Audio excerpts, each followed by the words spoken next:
दोनों बड़ी बहनों ने नौकरानी का भेष बदलकर चुपके से अपनी छोटी बहन से मिलने का फैसला किया, जिसने एक अमीर परिवार में शादी कर ली थी। वे देखना चाहती थीं कि कहीं पैसा उसे बदल तो नहीं चुका, लेकिन जैसे ही वे अंदर पहुंची, दोनों हैरान रह गईं। लड़की सबसे महंगे पकवान खा रही थी, उसकी 10 उंगलियों में हीरे की अंगूठियां चमक रही थीं। लगातार घर में गहनों के डिब्बे पहुंच रहे थे। उसने कीमती सिल्वर फॉक्स फर वाला कोट पहन रखा था। वह पहले वाली मासूम लड़की जैसी बिल्कुल नहीं लग रही थी। अपने पिता की सख्त परवरिश योजना को पूरा करने के लिए दोनों बहनों ने तय किया कि वे छोटी बहन को फिर से उसकी पुरानी जिंदगी में वापस लाएंगी। अमीर पिता ने मरने से पहले अपनी वसीयत में लिखा था कि उनकी सबसे छोटी बेटी को 20 साल की उम्र से पहले एक साधारण इंसान की तरह जिंदगी बितानी होगी, वरना उसके बाद नाम की सारी संपत्ति दान कर दी जाएगी। 16 साल तक दोनों बहनों ने गरीब होने का नाटक किया और उसके साथ गांव के छोटे से घर में रहीं। अब इस परीक्षा के खत्म होने में सिर्फ 60 दिन बचे थे, लेकिन तभी लड़की अचानक जल्दी घर लौट आई। दूसरी बहन के पास प्राचीन फूलदान छिपाने का समय नहीं था, इसलिए उसने कह दिया कि उसे ये कहीं रास्ते में मिला था। वहीं बड़ी बहन के कमरे में मौजूद आदमी को भी लड़की ने देख लिया। लड़की ने तुरंत सब गलत समझ लिया। उसे लगा दूसरी बहन कूड़ा बीनकर पैसे कमाती है और बड़ी बहन ग्राहकों के साथ शराब पीकर घर चलाती है। यह सोचकर लड़की का दिल टूट गया। उसने दोनों बहनों से कहा कि अब उन्हें इतना मेहनत करने की जरूरत नहीं है, अब से वह खुद पूरे परिवार का सहारा बनेगी। अपनी छोटी बहन की यह बात सुनकर दोनों बहनें बहुत खुश हुईं, लेकिन उन्हें बिल्कुल अंदाजा नहीं था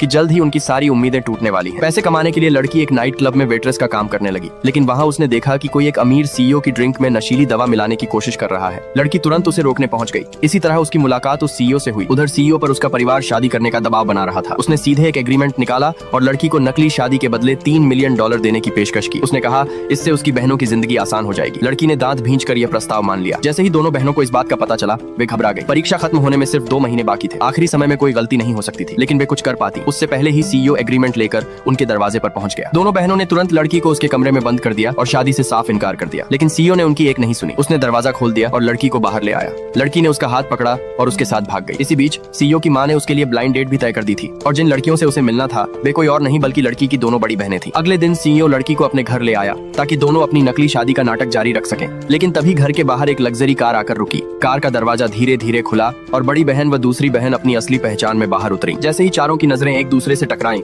माहौल पूरी तरह शांत हो गया। किसी ने भी नहीं सोचा था कि वे इस तरह आमने सामने आ जाएंगे।